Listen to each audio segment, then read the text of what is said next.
راديو إيرنا راديو إيرنا كاب كتما باريس محلالف بإرتوارن غازت إنياتا زبدالو نتسا راديو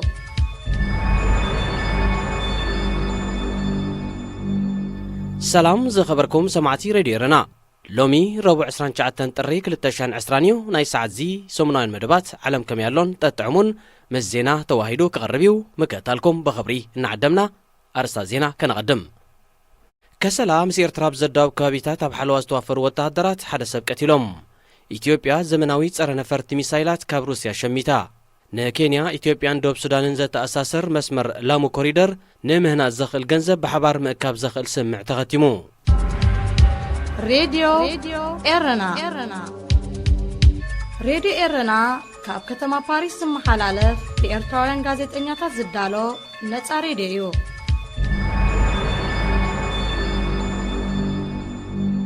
ዜና ብዝርዝር ወተሃደራት ሱዳን ኣብ ከባቢ ወደል ሒሉ ብዝኸፈትዎ ተኹሲ ሓደ ሰብ ከም ዝቐተሉ ምንጭታት ካብቲ ከባቢ ሓቢሮም እቶም ወተሃደራት ኣብ ከባቢ ገዳርፍ ኣብ ትርከብ ወደል ሒሉ ብመኪና ንዝንቀሳቐስ ዝነበረ ሰብ ብሶኒ 27 ጥሪ ብዝኸፈትዎ ተኹሲ ዝቐተልሉ ምኽንያት ብዘይሕጋዊ መንገዲ ካብ ኤርትራ ሰገረ ስለ ዝመሰሎም ምዃኑ እቶም ምንጭታት ኣገንዚቦም ሬድዮ ዳባንጋ ብወገና ብዘቕረበቶ ተመሳሳሊ ዜና ኣዛዚ ናይ ቲምስ ኤርትራ ብዘዳው ከባቢታት ኣብ ሓልዋ ተዋፊሩ ዝርከብ ክፍለ ሰራዊት 11 ዝኾነ ብርጋደር ሳሊም ሓራሽ እቲ ዘጋጠመ ሓደጋ ኣብ ሓልዋ ዝነበሩ ሰራዊት ብዝኸፈትዎ ተኹሲ ምዃኑ ንስድራ ቤት መዋቲ ገሊጽሎም ተኹሲ ዝኸፈቱ ኣባላት ሓልዋ ዶቡን ኣብ ትሕቲ ቀይዲ ምእታዎም ዳባንጋ ነቲ ኣዛዚ ምጥቃስ ኣመልኪታ ይኹን እምበር ተቐትለት ኣብ ነበርቲ ከባቢ ብፍላይ ድማ ዓደታት ወደል ሒሉን ቃሽም ጊርባን ተቃውሞታት ኣላዓይሉ እዩ ኣብቲ ዞባ ምስ ዘሎ ምትፍናን ቀቢላታት ቤጃ ዝኾኑ ተወላዶ ሃደንድዋን ቤን ዓመረን ናብ ዝባእሰ ክዓርግ ሰግአ መንግስቲ ተወሰኽቲ ሓይልታት ናብቲ ዞባ ከም ዘዋፈረ ተሓቢሩ ኣብ ዶብ ኤርትራን ሱዳንን ኣብ ዘይሕጋዊ ምስጋር ሰብን ንብረትን ዝተዋፈሩ ነበርትን ተወላዶ ዓድታት ተኸባብን ምስ ሓይልታት ፀጥታ ሱዳንን ኤርትራን ተደጋጋሚ እዋን ከም ዝጋጨው ይጥቀስ ኢትዮጵያ ካብ መሬት ናብ ሰማይ ዝውንጨፍ ዘመናዊ ጸረ ነፈርቲ ሚሳይላት ካብ ሩስያ ከም ሸመተት ማዕከን ዜናት ሃገር ስፑትኒክ ሓቢሩ እቲ ፓንቲሳር ኤስ1 ዝተሰሚየ ሚሳይላት ኣብ ዝሓለፈ ወርሒ ሕዳር ናይ 2019 ናብ ኢትዮጵያ ከም ዝኣተወ እቲ ምንጪ ብተወሳኺ ጠቒሱ መንግስታት ኢትዮጵያን ሩስያን ኣብ ዝሓለፈ ዓመት ኣብ ዝገበርዎ ርክብ ኣብ ወተሃደራዊ ምትሕጋዝ ዘተኮረ ስምዕ ከም ዝኸተሙ ኣይርስዓን ኣብ መወዳእታ ናይዚ ዓመት ድማ ፕረዚደንት ሩስያ ቭላድሚር ፑቲን ናብ ኢትዮጵያ ወግዓዊ ናይ ስራሕ ምብጻሕ ክፍጽም ተኽእሎ ከም ዘሎ ስፑትኒክ ኣሚቱ ናይ ስታት 52 ቢልዮን ዶላር ዘቤታውን ናይ ወፃእን ውህልል ዕዳ ዘለዋ ኢትዮጵያ ኣብ ውሽጣዊ ናይ ብሔር ግጭታት ተሸሚማ እናሃለወት ሓይሊ ኣየራ ንምሕያሉን ሓይሊ ባሕር ድማ ዳግም ንምህናፅን ትጓየሉ ዘላ ምኽንያት ብሓያሎ ወገናት ኣካታዓ ኮይኑሎ እታ ሃገር ካብ ፈረንሳውን ሓያሎ ነፈርቲ ውግን ምሽማት ውጥን ከም ዘለዋ ይፍለጥ ኬንያ ኢትዮጵያን ዶብ ሱዳንን ዘተኣሳስረን መስመር ላሙ ኮሪደር ንምህናፅ ዘኽእል ገንዘብ ብሓባር ከዋፃህ ዘኽእለን ስምዕ ከቲመን እቲ ስምዕ ዝተኸተመ ወከል ሰለስቲአን ሃገራት ዝሓለፈ ቅንያት ኣብ ከተማ ናይሮቢ ኣብ ዝተጋብኡሉ እዩ እቲ ካብ ወደብ ላሙ ናይ ኬንያ ተበጊሱ ናብ ኢትዮጵያን ዶብ ሱዳንን ዝዝርጋሕ መስመር ኣብ ቀርኒ ኣፍሪቃ ሓደ ካብ ዓበይቲ ፕሮጀክታት ቁጠባ ኮይኑ ክሳብ 2030 ናብ ዘሎ ግዜ ሙሉእ ብምሉእ ክዛዘም ትፅቢት ተነቢርሉሎ እንተኾነ ነቲ ፕሮጀክት ንምምዋል ዝተገመተ ኣስታት 29 ቢልዮን ዶላር ብኸመይ ተኣከብ ኣብ ዝብል ገና መዕለቢ ዘይረኸበ ጉዳዩ እቲ ብላብሰት ወይ ድማ ላሙ ኮሪደር ዝፍለጥ ፕሮጀክት ፈለማ ብ1975 ዝተነድፈ እኳ እንተኾነ ክሳብ 2013 ናብ ግብሪ ከይተሰጋገረ ይጸኒሑ ኣብ ዝሓለፈ ዓመት ድማ ወደብ ላሙ ናይ ምግፋሕን ካልእ መሰረታዊ ህንፃዊ ስራሓትን ተኻይድሉ እቲ ፕሮጀክት ንከተማታት ላሙን ኢሶሎን ናይ ኬንያ ከምኡ ድማ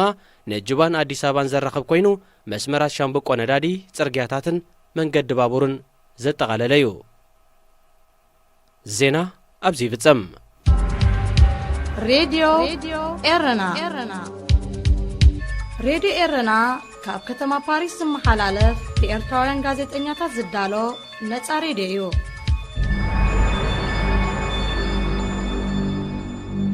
ዳግማይ ሰላምታና ተቐበሉ ዝኸበርኩም ሰማዕትና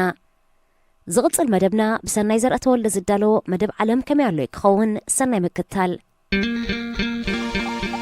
هذه إذاعة إرنا هنا إذاعة إرنا الدولية ኣብዚ ዓለም ዘሎ ሃገራውነት እንታይ ምስሊ ይሕዝ ኣሎ ኣብዛ ዓለም ዝሓለፉ ንሃገራውነት ገለ ስእሊ ዝሃቡ መራሕቲ ከመዮም ምዝ ኩነታት እዚ ኣተኣሳሲርናን ለንቅነውን ፕሬዚደንት ኢሳያስ ዘካይዶ ዘሎ ቲያትራት ሓዊስና ኣብዚ ርእስቲ እዚ ኣኽሪርና ክንርኢና መሪፅና ዘሎና ኣብ ናይ ሎም መደብና ሎሚ ኣብ ብዙሕ ከባቢታት እዚ ዓለም ስምዒት ሃገራውነት መመሊሱ ይውስኽ ከም ዘሎ እዩ ዝምስከር ኣብ ኣሜሪካ ዶናልድ ትራምፕ ይጥቀመሉሎ ዝበሃል እውን እዚ ሃገራውነት ዝበሃል ነገር እዩ ሃገር ኣጥፊኦም ፀኒሖም ኣነ መድሓኒ ተረኺበላ ኣለኹ ንዑቶም ሃገርና ትብሉ ዜጋታት ኣብ ዙርያ ይዕሰሎ ዝብል ፃውዒታቱ ከዓ ዝሃለዎ ኩነታት ይሃሉ ከይገደሶ ኣብዚሑን ኣምሪሩን ክደጋግሞ ዝውዕልን ዝሓድርን ቃላትን ሓሳባትን እዩ ሕብረት ኤውሮጳ ኣንጻር ብሪጣንያ ኢጣልያ ኣውስትርያ ፖላንድን ሃንጋርን ኣብ ዝኽተሎ ዘሎ ፖሊሲታቱ ከም ኣውራ ሓይሊ ኮይኑ ዝጻረሮ ዘሎ ደፋእ ሓይሊ እውን እዚ ሃገራውነት ዝብል ምስጢር እዩ ሕብረት ወዲ ሕብረት ክብል ረብሓታት ህዝብታትና ሃገራትና ይዓርባሎ ዝብሉ ሃገራውያን ሃገራት ኤውሮጳ ነቲ ሕብረትን ፖሊሲታቱን ኣሓይሎም ይነቕፍዎን ጠቕሊሉ ክእለን ይጽውዕ ኣለዎ ናብ ኤስያ ገጽና እንተሰገርና እውን ተመሳሳሊ ኩነታት ኢና ንርኢ ዓወት ናረንድራ ሞዲ ኣብ ህንዲ ሽንዞ ኣቤ ኣብ ጃፓን ብድሕሪቱ መንፈስ ሃገራውነትን ድርኺታቱን ጽዒቑ ተተኽቲኹሎ ኣብ እስራኤል ዘሎ መራሒ ቢንያሚን ኔታንያሁ እውን ናይዚ ዝግለጽ ዘሎ ኣብነታት ቀንዲ ኣካል እዩ እዚ ክሳብ ሕጂ ዝርዘር ዘሎ ሓቅታት ገና ኣብቶም ኣዝዩ ዝተሓላለኸ ኩነታት ዘለወን ከም ሩስያ ቱርክን ቻይናን ኣብ ግምት ገና ከእትኻ ከለኻ ማለት እዩ ንሳተን ደኣ እሞ ከም ዝባ ከምቲ እንዴን ናብ ዝብል መወዳእታ ዘይብሉ ሓሸውየ ከኣትኻ ግን ኣብዘን ዝተጠቕሳ 3 ሃገራት እውን ሃገርና ምእንቲ ሃገር ህዝብና ኸዝብል ኣዝዩ ከበድቲ ዝርርባትን ምርጻማትን ከም ዘሎ ክስንጋዕ ኣይክእልን እሞ ኸደኣ እዚ ኩሉ መጺእ ዘሎ ናይ ቅድሙን እዚ ድሕራይ ነልግቦ ዘለና ሓቅን ብዘይካ ሓሳባትን ባህግታትን ሃገራውነት ኣበየ ኩርናዓት እዚ ዓለም ይረስን እዩ ዘሎ ካብ ዝብል መልእኽቲ ሓሊፉ እንታይ ማለት ክኸውን ይኽእል ሃገራውነትን መንፈሳቱን ልክዕ ብዘይብሉ መንገዲ ኣብ ፍቕዶ እዚ ዓለም ይረስን ኣሎ ዝተባህለ ትርጉማትን ከኸትሎ ዝኽእል ሳዕቤናቱን ከመይ ኢልካ ምምርማር ኣዝዩ ኣገዳሲ ነገር እዩ ሎሚ ነዛ ነገር እዚኣ እዚ ዓለም እዚኣ ከም ዝዓበየ ፖለቲካዊ ሓደጋ ኣብ ልዕሊኣ ተጻዒኑ ዘሎ ደረት ዘይብሉ ሕሉፍ መንፈስን ስምዒትን ሃገራውነት እዩ ኣብዚ ክንጸር ዘለዎ ኣዝዩ ኣገዳሲ ነጥቢ ግን ኣሎ ሃገራውነት ብባህሪኡ ኣዕናዊ ድሕሪት መላሲ ዝኾነ ፖለቲካዊ ሓይሊ ይኮነን ከም ዝኾነ ነገር ሃገራውነት ብልክዕ ዓቐኑን ተተታሒዙ ትርጉሙ ዓቢ ኣገልግሎት እውን ከም ዓብን ቁም ነገርን ዝረአዩ ንሕና ኤርትራውያን ወዮ ደኣ ኩነታት ይሓገዘና ንበር ኣብ ትርጉም ሃገራውነት ኣርኣያ ዝዓለም ክንከውን ንኽእል ህዝቢና ሃገርና ንፈቱ ምእንቲ ሃገርና ከዓ ብዙሕ ንሓመምን መስዋእቲ ንኸፍልን ናትና ንስለ ውሽጣዊ ክብርናን ባህግናን ዝቐንዐ ሃገራውነት እዩ ዘሎና ከም ህዝቢ ከም ሕጂ ዘሎ መንግስቲ ንኹሉ መስዋእቲ ከፊልና ዝደራዕናዮ ሃገራውነትና ብዘይ ግቡኡ ናብ ውልቃዊ ረብሓታት ኣቕኒዑ ኣብ ጎረቤታዊ ጎንፅታት ኣሊኽና ምጽንሕዩ እቲ ዝዓበየ ኣብ ልዕሊና ኣብ ልዕሊ ሃገርናን ሃገራዊ መንፈስናን ከቢድ ክሳራን ማሰይትን ዘውረደ ንሕና ብኸምቲ ተሃንቀው ዝበልናዮን ዝግባእን ተኻሒስና እንተንኸውን በቲ ኣብ ቃልሲ ዝተኸፍለ ከቢድን መሪርን መስዋእቲ ይኣክል ተባሂልና ኣብ ውሽጥና ሰላምን ቅሳነትን ዕቤትን ዘረጋገጽና ኣብ ከባቢና እሙን ጥራሽ ጥርጥር ዘየንጸዋርቕ ዝዓውት ዝምድናታት ፈጢርና ኣብ ትርጉም ሃገራውነትን ዘመናዊ ፖለቲካዊ ሓርነትን ሞተርን ኣርኣያን ምኾንና ነርና ምኽንያቱ ሃገራውነት ብምፍልላይ ሓሳባት ብምቋም ዝተፈላለየ ሰልፍታት ዘይህረም ተሪር ዓንዲዩ ከምኡ ምዃኑ ከዓ ኣብ ብዙሕ ከባቢታት እዚ ዓለም ብግብሪ ከም ዝተረጋገጸ ስኑር ታሪክ ዛ ንነብረላ ዘሎና ዓለም እዩ ዓቀብቲ ኾኑ ኣብ ፍኑ ሓርነት ዝኣምኑ ዝሓለፉ መራሕቲ እዚ ዓለም በዚ ነገር እዚ ተቐይዶም ከይዶም እዮም ገለ ኣብነታት ክጥቀስ ምስ ዝድለ ንኣሜሪካውያን ወድሮ ዊልሰንን ቴዲ ሩዝቨልትን ንእስራኤላዊ ዴቪድ ቤንጎርያን ንህንዳዊ ማህተማ ጋንዲ ንፈረንሳዊ ቻርልስ ዴጎል ንእንግሊዛዊት ማርግሬት ታቸር ምዝካር ጥራይ ኣኻልዮ እዞም ክንጠቕሶም ዝጸናሕና መራሕቲ ግን እንታይ ስለ ዝገበርዮም ከም ኣርኣያታት ዝውሰዱን ዕዮታቶም ሰሓቢዩ ዝበሃልን ሃገራውነት ብቐንዱ ክፉእ ዘይኮነ ጥዑይ መንፈስ እዩ ዝበሃል እንተኾይኑ ከዓ እንታይም ወሲኾምሎ እቲ ብልክዕ ተምሳሌት እንስሳታት ንፖለቲካን ባህርያቱን ኮፍ ኣቢሉ ዘርኣየና ዓቢ ጸሓፊ ጆርጅ ኦርወል ንሕመረት መንፈስ ሃገራውነት ብኸቢድ መልክዕ ወቂዕዎ ነይሩ እዩ። ነቱ ናቱ ሓሳብ ከም ጽኑዕ ኣብነት ሓሲቦም ንሃገራውነት ክሃርሙ ዝደልዩ ሰባት ከዓ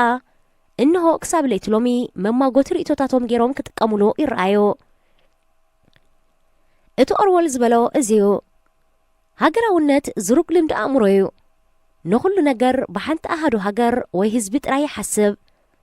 ንሳ እቲ ሃገር ትበሃል ኣሃዱ ከዓ ኣውራ ዓላማኣ ናታ ረብሓታት ምዕዛዝ ጥራዩ። እንታይ ትገብርሎ ኺሉ ዝግስጻ ሕልና ከዓ የለን፣ ኣይተፍቅድን እውን ዋላ ቃል ብቓሉ ኣይኹን እቲ ጥሙር መልእኽቲ እዝዩ።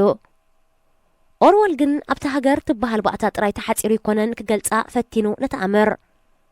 ኣብ ዝኾነ ዝተጠርነፈ ሓይሊ ዝህሉ ሕሉፍ ፖለቲካዊ ኣረኣያታት ብዘይ ንሕስያ ገሊጽዎ እዩ። ኣብያተ ክርስቲያናት፣ ምንቅስቓሳት ቁጠባ፣ ዝምባሌታት ዴስነት፣ ጽዮናዊነት፣ ኣንጻር ጽዮናዊነትን ካልኦትን ኣብዚ ዝበሃል ዘሎ ሓሳባት ክቱታት እዮም። ብኻልእ ገጽ ትንተንኡ ጆርጅ ኦርወል ንሃገራውነት ይንእዶ እዩ። ንሓንቲ ዝተፈልየት ቦታን ብዝተፈልየ መንገድን ምውፋይ ኣብ ዓለም ዝበለጸ ነገር እዩ ይብል እሞ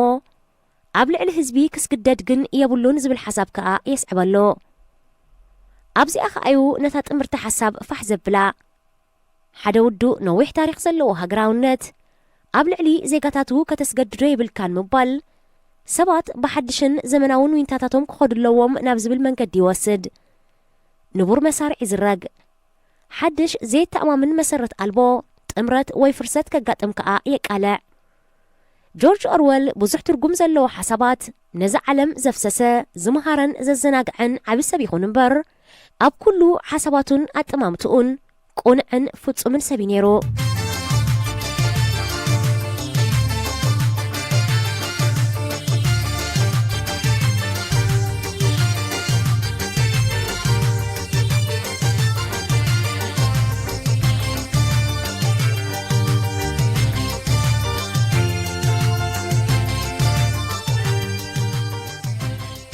እዚ ዓለም ሰላም ትረክብ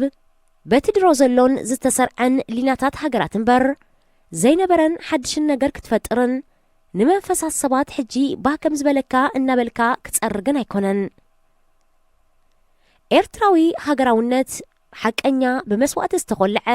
ብኸብዲ ግፍዒ ኢሳያስ ኣፈወርቂ ከዓ ዝሓረነዮ። ኤርትራዊ ሃገራውነት እወታዊ ዘይምካሕ ዘይናቱ ከዓ ዘይደልዮ። ኤርትራዊ ሃገራውነት ዕጉስ ንስለ ኽብሩ ግን መስዋዕቲ ክኸፍል ድሕር ዘይብልን ዘይበለን እዩ።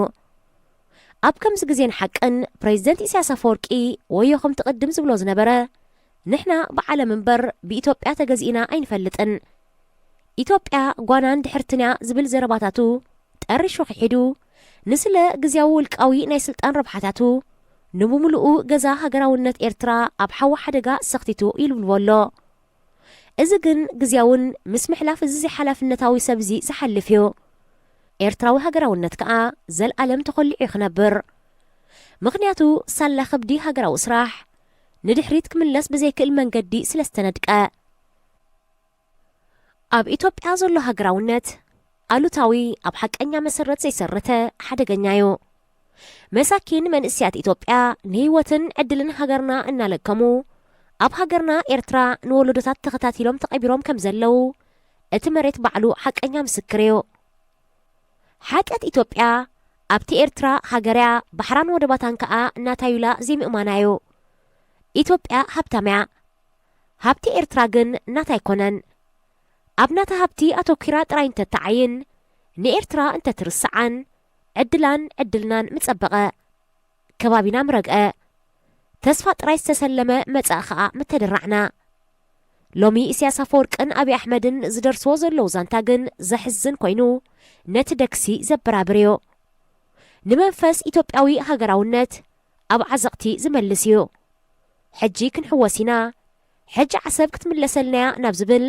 ዘይተጨበጠ ምናባዊ ሕልሚ ዝመልስ እዩ። መንእስያት ኢትዮጵያ በዚ ነገር እዚ ክሕጎሱን ክሰኽሩን ከለዉ ክረኣዩ እቲ ሕሉፍ ጥፍኣት ከይድገም ዘስጊኡ። ሰላማዊ ጉርብትና ከም ኤርትራውያን ገይሩ ዝሃርፎ የለን። ግን ደደንብኻ እቲ ኣብ መንጎ ዘሎ ሓጹር ክህሉን ክንጸርን ግድን እዩ። ምድዋስ ብስራሕ ሓባራዊ ባህግታትን ምዕባለን እምበር መሬታት ብምድብላቕ ኣይኮነን ኣብዚ ክዝንጋዕ ዘይብሉ እቲ ክሳብ ሕጂ ንዘሎ ኩነታት ብሓላፍነትን ብኣኽብሮትን ንህዝቢ ኤርትራ መግለፂ ዝሃበ ዘሎ ፕሬዚደንት ኢሳያስ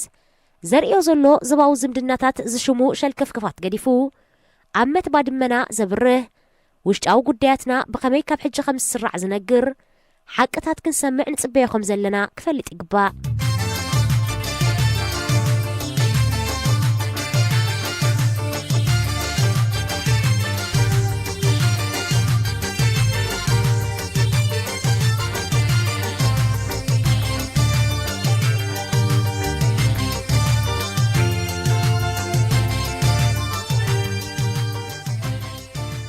ኤርትራ ስራሕ ህዝቢ ኤርትራ ገድላው ጉዕዞኣ ምስ ወደአት ከኣ ኣብ ሰላማዊ መንገዲ ምዕባለ ክትሃንጽ ኣብ ጽቡቕ መሰረት ተነጺፋ ነይራ እንተኾነ ሓልዮት ህዝቢ ዘይዓጦ ንጥፍኣቱ ከኣ ዝሓንጸጸ መሪሕነት ሓደ ሰብ ኣብ ክትወፅኦ ዘጸግም ዓዘቕቲ ሸይምዋ ኩሉ እቲ ኣብ ውሽጣዊ ፖለቲካ ኤርትራ ዝተገብረ ክፉእን ብስሩ ዝወረደ መከራን ሞትን ንጎኒ ገዲፍና ኣብቲ ኤርትራ ምስ ኢትዮጵያ ዘካየደቶ ደባዊ ግጭት ዝተረኣየ ክድዓት ዝመሪሕነት ሓደ ሰብ እንተተመልኪትና እናሓደረ ዘነውር ኮይኒና ንረኽቦ ኩናት ብሰንኪ ባድመ ምስ ተወልዐን እዚ ዘይበሃል ክሳራ ህይወትን ዕድልን ህዝቢ ኤርትራ ምስ ሓተተን ሕጊ ጠንቂ ኩናት ዝኾነት ባድመ ናይ ኤርትራ ኢሉ ምስ ወሰነ ደሓን ሓቅነት ሕቶና ስዒሩ ሰላም ከኣ ይስዕብ ይኸውን ዝብል ተስፋ ህዝቢ ዓብዪ ነይሩ እንተኾነ ኢትዮጵያ ነቲ ብሕጊ ተሳዒራ ዝሰኣነቶ መሬት ንዛተሞ ክንህበኩም ዝብል ቅድመ ኩነት ኣምፂኣ ነገራት ሓላሊኻ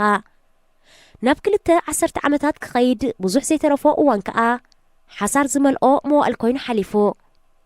ኣብ ከምዚ ግዜ ዋላ እኳ ብኽሳራታ መሰረት ብዙሕ ነገር ክትከውን ትኽእል ሰላም ይምበር ብወገን ኤርትራ ቀድም ፈጽሚ ሕጊ ገበር ትብል መስመር ቅንዕትያ ነይራ ሕጂ ብወገን ኢትዮጵያ ሓድሽ ንፋስ ምስ ነፈሰ ግን ኣነ ዝተኸፍለ መስዋእቲ ህዝቢ ኤርትራ ኣይግድሰኒ መሬት ብዘስምዕ መንገዲ ዘይሓላፍነታዊ መርሒ ዝኾነ ኣቶ ኢሳያስ ንኮንኮ ናብ ኣዲስ ኣበባ ዞኽዞኽ እናበለ ሃገራዊ ክብረትና ይሕስር ምህላውን ዓድና ብዘየድሊ ኣራግጽ ኢትዮጵያ ክኩሻምሻ ይርአ ኣሎ ሃንቀውታና ንሰላም ብተኣምር ኮነ ብሓይሊ ትፈጠር ዝወደቕናሉ መሬታዊ ሂቡ እንተመጺኡና ኣብ ኣገባብ ዕሚማ ይንበልናን እቲ ሕጂ ገዲዱ ዘሎ ድጉል ሓደጋ ዝኸውንን ቀራና ተቐባልነት ሰላም ኣቶ ኢሳያስ እዩ ሬድዮ ኤረና ሬድዮ ኤረና ካብ ከተማ ፓሪስ ዝመሓላለፍ ብኤርትራውያን ጋዜጠኛታት ዝዳሎ ነጻ ሬድዮ እዩ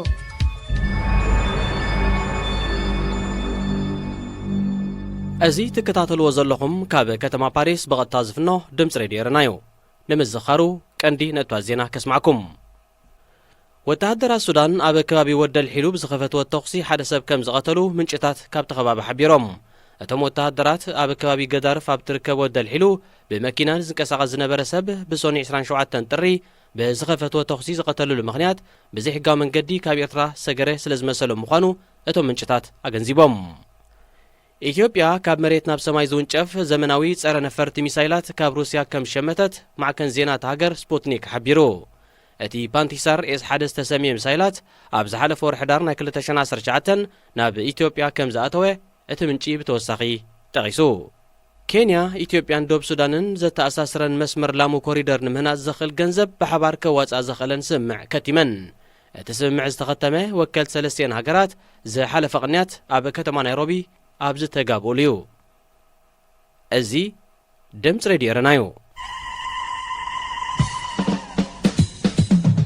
ተጥዕሙ ምስ ሬድዮ ኤረና ኣብዚ መደብ እዚ ንማሕበራዊ ህይወት ዘንጸባርቑ ጽሑፋት ግጥምታት ድርሰታትን ዋዛታትን ዝቐርቡ ኮይኖም ኣብ ህይወት ንዘጋጥሙ ጸገማትን ኣፈታትሖምን ኣመለኻኽታና መዓልታዊ ህይወትና ተዘክሮታት ንእስነትን ካልእ ንኣጠማምታና ውልቃዊ ህይወትና እናንጸባረቐ ዘዘናግዕን ምኽርታት ዝልግስን መደብ እዩ ተጥዕሙ ምስ ሬድዮ ኤረና سلام كمي تقنيو فتوح تخاتلت مدب تطعم سريديرنا زيتو الربع زغربلكم مدبكم مدب تطعميو نلمون كم تلمود نعخم يخوبني زبلنا يتحس تدالينا أب مدب ساعتنا ترخيبنا لنا كسافت أمي مدبنا مسانا حبيركم بخبر خص أنحزو قدموكم أدالونا أقرب مدب تسفيت يوهانسيه ሰናይ ምክትታል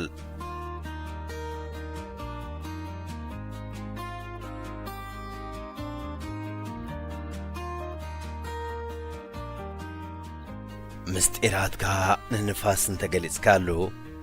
ንሱ ኸኣ ንገረብ እንተነገረልካ ኣይትቀየመሉ። ጂብራን ኸሊል ጂብራን ንመበል 1920 ክፍለ ዘመን ብዓወት ዝዓንድረለን ጂብራን ኸሊል ጂብራን ዘ ፕሮፌት እትብል መጽሓፍ እዩ ዝያዳ ዝዝከር። እዛ መጽሓፍ ንባዕሉን እቲ ነቢ ዝብል ሳጓ ስለ ዘጥበቐትሉ ዳ እምበር ዳርጋ ነፍሲ ወከፍ ሽርጣጥኡ ኣሰር ዝገደፈ እዩ። ኣብ ሊባኖስ ተወሊዱ ኣብ ኣሜሪካ ዝዓበየን ኣብ ዳሕረ ህይወቱ ኣብ ፓሪስን በይሩትን ዝተፈላለዩ ዓውድታት ጥበብ ዝተማህረን ጂብራን ኸሊል ጂብራን ዓረበኛን እንግሊዝኛን ብማዕረዩ ዘንጐድጉዶ ነይሩ። ጂብራን ብ1883 ዓመተ ምህረት እዩ ኣብ ጎበታት ሊባኖስ ተወሊዱ። ኣዲኡ ካሚላ ራሕሚ ካብ ሳልሳይ በዓል ቤታያ ንጂብራን ወሊዳቶ። ኣብ ርእሲ እትያ ቀዲማ ዝወለደቶ ብ6 ዓመት ዝዓብዮ ወዳ ኸኣ ድሕሪ ጂብራን እውን 2 ዋልድ ወለደት። ኣቦኡ ኸሊል ጂብራን ብዛዕባ እታ ስድራ ፍዓራ ዝበሃል ዘይነበሮ ኣብ ርእሲ ምዃኑ ጂብራን ወዲ 8 ዓመት ምስ ኮነውን ኩሉ ንብረቱ ስለ ዝተሓረጀ እታ ስድራ ኣብ ሕሱም ድኽነት ያኣትያ። ከይደም ጎየት ድማ ናብ ከተማ ቦስተን ተሰዲዳ ናብ ረኣ ክትመርሕ ጀመረት። ብሰንኪ ድኽነት ስሩዕ ትምህርቲ ክረክብ ዘይከኣለ ጂብራን ብዘይካ ሃይማኖታዊ ትምህርቲ ኣብ ስሩዕ ቤት ትምህርቲ ክኣቱ ይከኣለን። ድሓር ግን ትኩር ብምንባሩ ኣቓልቦቲ መምህሩ ሰሓብ እሞ ምስ ፊደላት ክላለ በቕዐ። ጸኒሑ ድማ ናብ ኒውዮርክ ብምግዓዝ ወዲ 12 ዓመት ምስ ኮነ ኣብቲ ስደተኛታት ጥራይ ዝመሃርሉ ዝነበሩ ብዙሕ ኣተኩሮ ዘይወሃቦ ቤት ትምህርቲ ትምህርቱ ጀመረ። ስሙ ብጌጋ ብምዝጋቡ ኸኣ ጂብራን እትብል ስሙ ተረሲዓ መዋእሉ ኸሊል ጂብራን እናተባህለ ብስም ኣቦኡ ይጽዋዕ ነበረ። ጂብራን ኸሊል ጂብራን ኣዲኡ ኣብቲ ጠፋሽ ጎደናታት ቦስተን ቤላ ሩባ ትሸይጥ ነበረት። ጂብራን ብዝስእሎም ስእልታትን ሕንጻጻትን ወትሩ ንመምህራኑ ይምስጥ ነበረ። ነቲ ብቖልዑኡ ኸሎ ዝጀመሮ ተውህቦ ድማ ዝያዳ ክሰርሐሉ ጀመረ። ናብቲ ዳሕራይ ዓብ ኽብሪ ዝረኸበሉ ዓውዲ ስነ ጽሑፍ ምእታው እምበኣር ብቕብኣታት እዩ ዝፍለጥ ዝነበረ። ገና ወዲ 20 ዓመት ምስ መልአ ኣብ ቦስተን ናይ ቅብኣ ኤግዚቢሽን ኣቕረበ እሞ ብዙሕ ኣድናቖት ረኸበ። ኣብ 1904 ዓመተ ምህረት ብድሕሪ እዚ ን2 ዓመታት ኣብ ፓሪስ ብዓውዲ ቅብኣ ድሕሪ ብምስልጣኑ ኣብ 1912 ዓመተ ምህረት ናብ ኒውዮርክ ተመሊሱ ኩሉ ህይወቱ ንቕብኣን ስነ ጽሑፍን ወፈዮ። ክሳብ 1918 ጂብራን ብቋንቋ ዓረቢ እዩ ዝጽሕፍ ዝነበረ። ኣብቲ ግዜቲ ደምዓ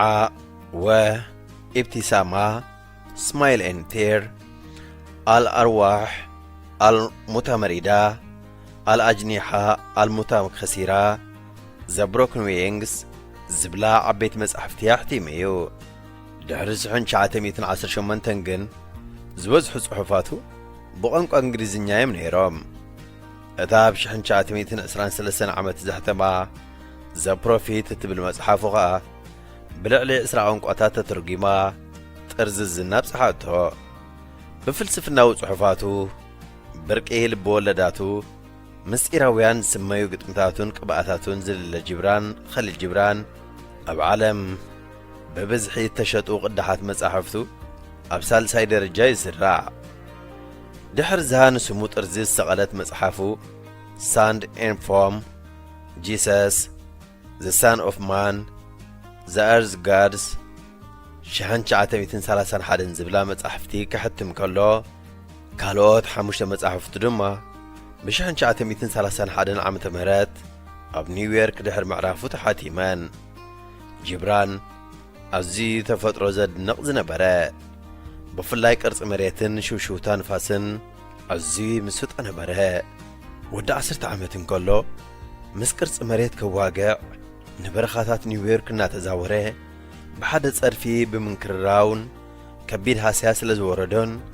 أكالاتو جغمي زنبرا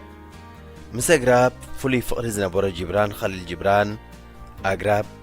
مريت هبلعليات صحافتهم قد متاتيهم نحنا دما قوريصنا نابورقتنا غيرنا بادرنتنا نصحفلهم يبل نبرا أبز بزحو قد متاتو دما نصحاي نفاسن يتقسم نبرا مسبات لعل فقر خمز نبورون مقرج أو زفنفنن زنبرا جبران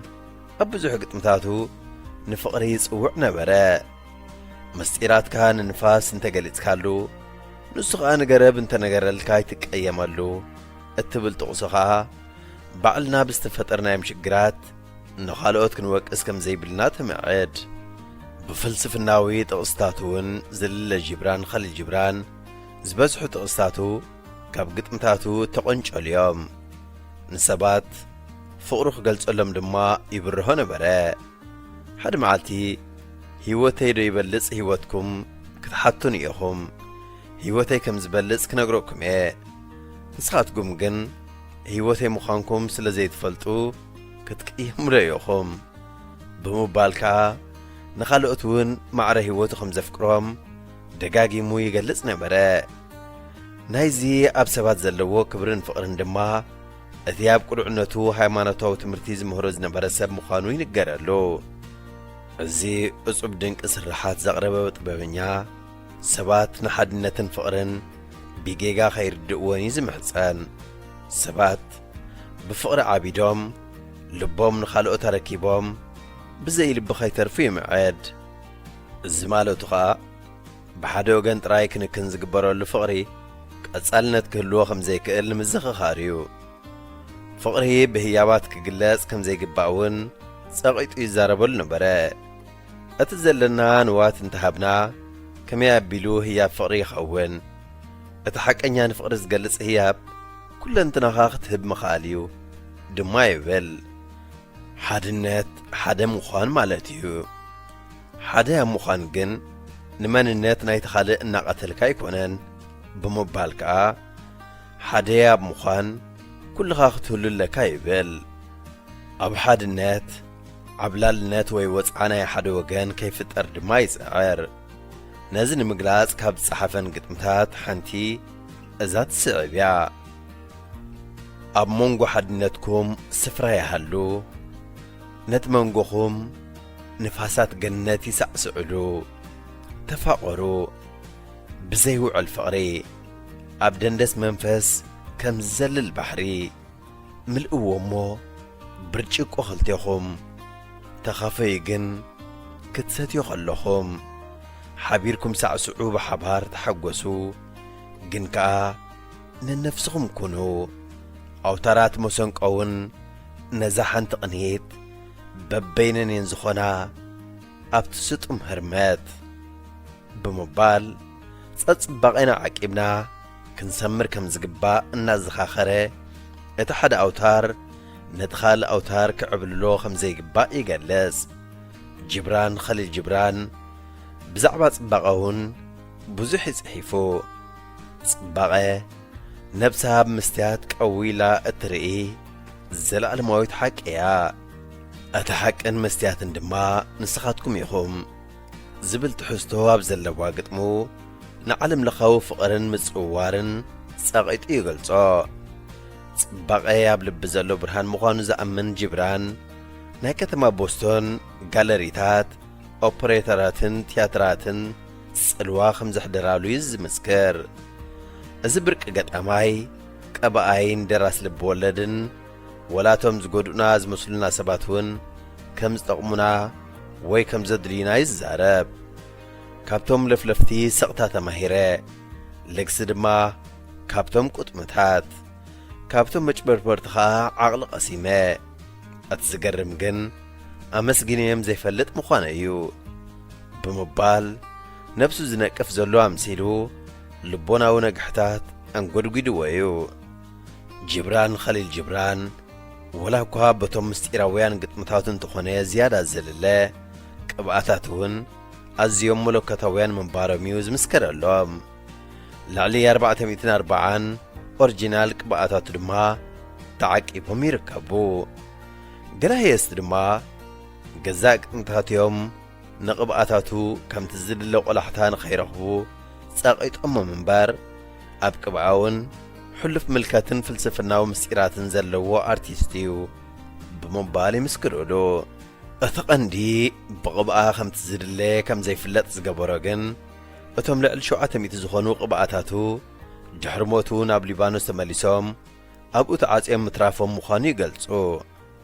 እምበር ብፍላይ ንቓንዛታትን ቅርፂ መሬትን ብዝግባእ ከም ዘዕልሎም እዩ ዝምስከረሉ ጅብራን ኸሊል ጅብራን ጸሓፊ ኣማኑኤል በርሀ ሬድዮ ኤረና ሬድዮ ኤረና ካብ ከተማ ፓሪስ ዝመሓላለፍ ብኤርትራውያን ጋዜጠኛታት ዝዳሎ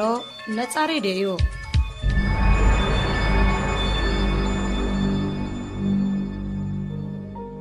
ሓርነት ናይ እግዚኣብሔር ህያብያ እግዚኣብሔር ነፍሲ ወከፍኩም ሓራ ገይሩ ይፈጢርኩም ፈቲኹም ወይ ዓሽኹም ኣብ ርዑት ኣይትቆረኑ ሃገር ናይ ህዝቢ ህይወት እያ ሃገር ዘይብሉ ህዝቢ ህይወት የብሉን ሃገር ናይ ህዝቢ ክበሃል ከሎ ግና ናይ ህዝቢ ዳ እምበር ናይ ዝኾነ ይኹን ካልእ ኣካል ኣይኮነትን ማለት እዩ ነፍሲ ወከፍ ሰብ ሓርነት ክህልዎ ብሓርነት ክነብር ይግባእ ናይ ነፍሲ ወከፍ ሓርነት ናይ ሙሉእ ህዝቢ ሓርነት እዩ ናይ ህዝቢ ሓርነት ከዓ ናይ ነፍሲ ወከፍ ዜጋ ሓርነት ይኸውን ሓደ ሰብ ምእንቲ ሃገሩ ተዋጊኡ ተጋዲሉ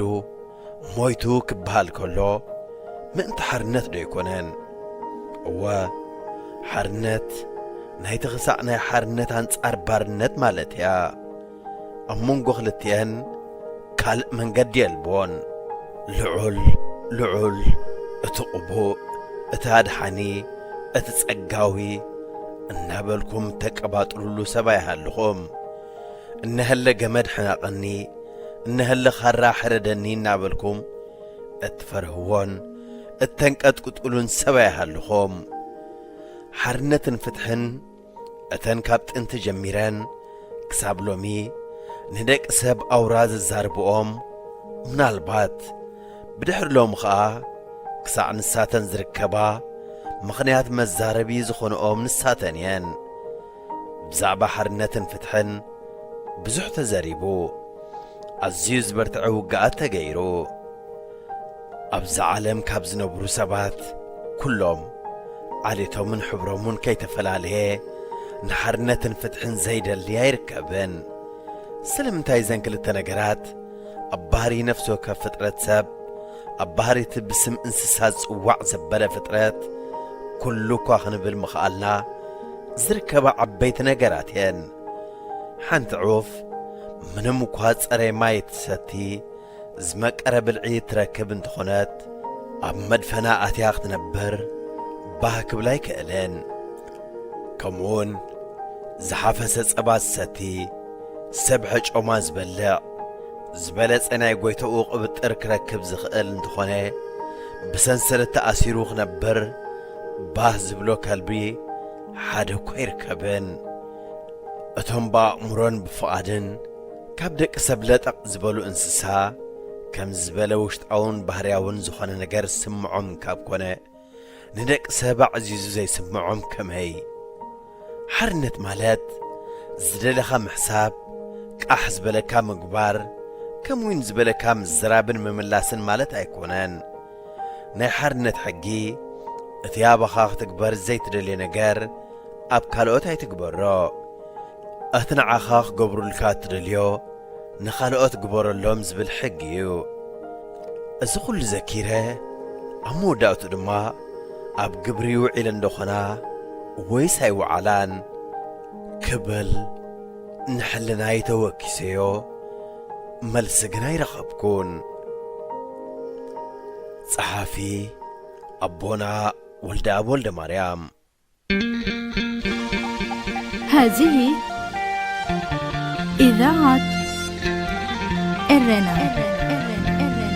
هنا إذاعة إرنا الدولية. فتوات تخطاتلت مدبنا بزقرمنا لكم تحسوا عاجبكم تزانيكم كتكونوا تسفنا قبرنا نايلم تحسنا أبزازي من لنا أب مدبنا زلكم رؤيتي يخون نغفيتا ويون كقربلكم تللي وصحفات مزلو بتلمون دادراشانا نابريدي إرنا @gmail.com ወይ ሬዲዮ ኤረና @yahoo.com ኢልኩም ላአኹልና ክበጽሓና እዩ ብተወሳኺ ና ፌስቡክ ተስፊት ዮሃንስ ብምባል ኣብ ናይ መልእኽቲ ሳጹን ክትገድፍለይ ከም ትኽእሉ ከዘኻኽረኩም ደሊ ብዝተረፈ ብዝመጽእ ረቡዕ ኣብ ተመሳሳሊ ሰዓትን ብዝተፈለየ ትሕዝቶን ክሳብ ንራኸብ ጠጥዕሞ ጠጥዕሞ ምስ ሬድዮ ኤረና ኣብዚ መደብ እዚ ንማሕበራዊ ህይወት ዘንጸባርቑ ጽሑፋት ግጥምታት ድርሰታትን ዋዛታትን ዝቐርቡ ኮይኖም ኣብ ህይወት ንዘጋጥሙ ጸገማትን ኣፈታትሖምን ኣመለኻኽታና መዓልታዊ ህይወትና ተዘክሮታት ንእስነትን ካልእ ንኣጠማምታና ውልቃዊ ህይወትና እናንጸባረቐ ዘዘናግዕን ምኽርታት ዝልግስን መደብ እዩ ጠጥዕሙ ምስ ሬድዮ ኤረና ዝኸበርኩም ሰማዕትና ናይ ሰዓት ዚ ፈንወና ኣብዚ ዛዚምና ኣሎና ስለምክትታልኩም ደጊምና ነመስግን ሰላም